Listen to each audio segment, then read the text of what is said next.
Okay guys, Empuraan review time.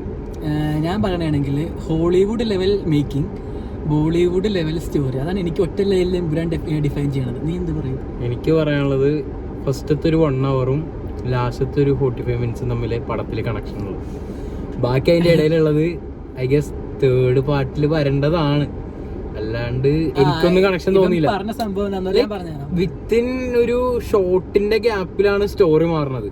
ആ സംഭവം എന്ന് പറഞ്ഞാൽ ഒരു 10 minute ചിലപ്പോൾ കേരളത്തിലായിരിക്കും, പിന്നെ 5 minute വേറെ ഏതെങ്കിലും രാജ്യത്തിലായിരിക്കും, പിന്നെ തിരിച്ച് കേരളത്തിലേക്ക് സീൻ മാറും. അപ്പൊ തന്നെ അടുത്ത സീനാണ് മാറിക്കൊണ്ടിരിക്കുന്നത്. Like story is very complicating.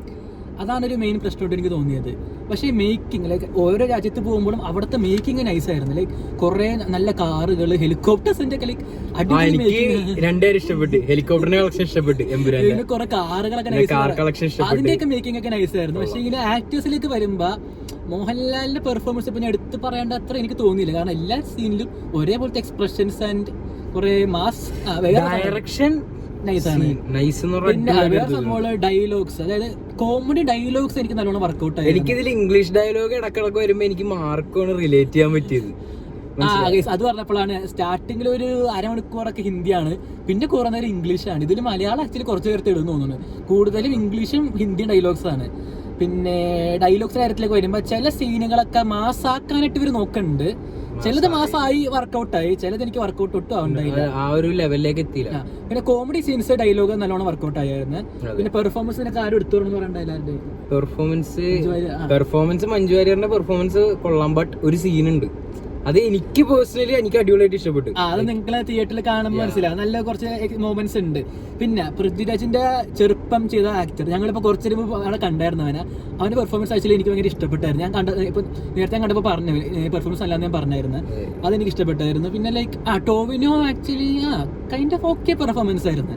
പിന്നെ നിങ്ങൾ ട്രെയിലർ കണ്ട ആൾക്കാരാണെങ്കിൽ ആക്ച്വലി ട്രെയിലറിൽ കുറെ സ്റ്റോറി റിവീൽ ആയി പോകുന്ന എനിക്ക് തോന്നിയായിരുന്നു. ലൈക്ക് ട്രെയിലർ കണ്ട നമ്മൾ കുറെ സീനുകൾ നമുക്ക് തിയേറ്ററിൽ കാണുമ്പോൾ ഓക്കെ പടത്ത് ഇതാണ് സംഭവിക്കാൻ പോണേന്ന് എനിക്ക് ഗസ് ചെയ്യാൻ പറ്റുന്നുണ്ടായി. അത് ആക്ച്വലി അത്ര ട്രെയിലർ ലെങ്തി ആക്കണ്ടായിരുന്നു എന്ന് എനിക്ക് തോന്നിപ്പോയി. കാരണം തിയേറ്ററിൽ നമുക്ക് കുറെ സീൻ വരുമ്പോൾ എനിക്ക് ഓക്കെ ഇപ്പൊ ഇതാണ് സംഭവിക്കാൻ പോകണമെന്ന് എനിക്ക് മനസ്സിലാവും. കാരണം ട്രെയിലർ നമ്മൾ ആ സീൻ കണ്ടതുകൊണ്ട് എനിക്ക് അങ്ങനെ തോന്നിയായിരുന്നു. അല്ലെങ്കിൽ കുറച്ചും കൂടി അപ്പൊ ഇനി തേർഡ് പാർട്ട് ഇറക്കുമ്പോൾ ട്രെയിലർ അധികം റിവീൽ ചെയ്യാണ്ട് ചെയ്താൽ കുറച്ചുകൂടി ബെറ്റർ ആയിരിക്കും. കാരണം ഇപ്പൊ കുറെ ലൈക്ക് പ്രെഡിക്റ്റബിൾ സീൻസ് കുറെ ഉണ്ടായി. ഇപ്പൊ നമുക്കറിയാം അടുത്ത സീൻ എന്താ സംഭവിക്കാൻ പോണെന്ന് അപ്പൊ തന്നെ എനിക്ക് മനസ്സിലായിരുന്നു. പിന്നെ തേർഡ് പാർട്ടിലേക്കുള്ള ഒരു പ്ലോട്ട് ഒരു ഇട്ട് കൊടുത്തിട്ടുണ്ട്, അതിന്റെ ആവശ്യമുണ്ടോ എന്ന് എനിക്ക് തോന്നുന്നില്ല. കാരണം ലാസ്റ്റ് സീൻ എനിക്ക് റിലേറ്റബിൾ ലൈക്ക് ലിയോനെ പോലെ തോന്നിയത്. ലിയോ അല്ലേ KGF ലാസ്റ്റ് ആകുമ്പോ കുറച്ച് KGF വൈബിൽ ഒരു സാധനം വരും. നിങ്ങൾ പറയല്ല എന്താ സംഭവം, ഞാൻ പറയാനുള്ള നിങ്ങൾ തിയേറ്ററിൽ ഇപ്പൊ കണ്ടു ഒരു KGF വൈബിൽ ഒരു സാധനം വരും ലാസ്റ്റ് ആകുമ്പോ. പിന്നെ ലൈക്ക് സ്പോയിലേഴ്സ് എന്തെങ്കിലും സ്പോയിൽ ചെയ്യാനുണ്ട് എനിക്ക്? സ്പോയിൽ ചെയ്യാനായിട്ട് മോഹൻലാൽ മരിച്ചു, പിന്നെ മമ്മൂട്ടി ഉണ്ട് പടത്തില്. സോറി, ഞങ്ങൾ സ്പോയിൽ വിവരിച്ച് പറഞ്ഞല്ല, മോഹൻലാൽ മരിച്ചു പറയണ്ടായിരുന്നത്. എന്തായാലും വീഡിയോ എടുത്തിന് ഇപ്പൊ പറഞ്ഞേക്കാം, മോഹൻലാൽ മരിച്ചു കൂട്ട്. ഞങ്ങൾ കമന്റ് ബോക്സ് ഓഫ് ചെയ്തിടും, എന്തായാലും തെറി പറയരുത്. തേർഡ് പാർട്ടിൽ മോഹൻലാൽ ഉണ്ടാവില്ല, വേറെ ഏതെങ്കിലും ആക്ടർ ആണെന്നാ കേട്ടത്, അറിയില്ല. അതാണ് ഞാൻ ചോദിച്ചത്, തേർഡ് പാർട്ടിന്റെ ആവശ്യം ഉണ്ടോ എന്ന് എനിക്ക് മനസ്സിലാവുള്ളൂ. മോഹൻലാൽ മരിച്ചില്ല ഇപ്പൊ എന്തായാലും അത്രേ ഉള്ളൂ ഗൈസ് റിവ്യൂ. നമുക്ക് ആൾക്കാർ വരാൻ കിടക്കണ്ടെന്നൊക്കെ അങ്ങനെയൊക്കെ പറയുന്നുണ്ട്. ഓക്കെ, നമുക്ക് ഇനി അടുത്ത ഏതെങ്കിലും സിനിമയുടെ ഫസ്റ്റ് പിന്നെ ഫസ്റ്റോടെ കാര്യം പറയുകയാണെങ്കിൽ സൈഡിൽ നിന്ന് ചേട്ടൻ കിടന്ന് ഉറങ്ങണേരുന്ന എന്റെ സൈഡിൽ ഇരിക്കണമെന്ന് ഉറങ്ങിയിട്ട് പടം കഴിഞ്ഞപ്പോ എന്നോട് മോനെ പടം എങ്ങനെ ഞങ്ങൾ റിവ്യൂ പറഞ്ഞു കൊടുക്കേണ്ട അവസ്ഥയായിരുന്നു. ലൈക്ക് ഫസ്റ്റ് ഷോ പോയിട്ട് എനിക്ക് അത്ര ഒരു സാറ്റിസ്ഫാക്ഷൻ കിട്ടിയില്ല.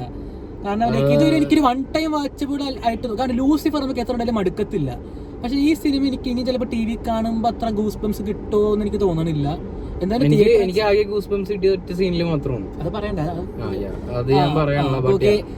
നിങ്ങളെല്ലാവരും തിയേറ്ററിൽ പോയി തന്നെ കാണാൻ ശ്രമിക്കുക. കാരണം തിയേറ്ററിൽ ഇത്ര എഫേർട്ട് എടുത്ത് ഒരു മേക്ക് ചെയ്ത സിനിമയാണ്. അപ്പൊ എന്തായാലും എല്ലാവരും തിയേറ്ററിൽ പോയി കണ്ട് സപ്പോർട്ട് ചെയ്യുക. നമ്മുടെ മലയാള സിനിമ വിജയിക്കട്ടെ, നല്ല കളക്ഷൻ കിട്ടട്ടെ എന്ന് പ്രതീക്ഷിക്കുന്നു. അപ്പൊ ഓക്കെ, അത്രേ ഉള്ളൂ. എനിക്ക് ഇഷ്ടപ്പെട്ടു എന്ന് വെച്ചാൽ ഇഷ്ടപ്പെട്ടു, പക്ഷെ ഇഷ്ടപ്പെട്ടില്ല എന്ന് വെച്ചാൽ ഇഷ്ടപ്പെട്ടില്ല. ഒരു ചൈനക്കാരനെ റിവീൽ ചെയ്യുന്നുണ്ട്, അത് ഞങ്ങൾ കാണിച്ചു തരാം. വീഡിയോ റെക്കോർഡ് ചെയ്തിട്ടുണ്ട്, അത് ഞങ്ങളിപ്പോ എന്തായാലും ഇത് പൊളിക്കാൻ പോണേ. ഞങ്ങൾ ഇത് ഇട്ടേക്കാം ലാസ്റ്റ്. ഞാൻ പൊളിക്കണമെന്നില്ല, ചൈനക്കാരന്റെ ഫോട്ടോ ഇട്ടേനെ ഇവിടെ. ഓക്കെ, ഫോട്ടോ ഇട്ടേക്കാട്ടെ. ഫോട്ടോ ഇട്ടാ ബൈ ഗൈസ്.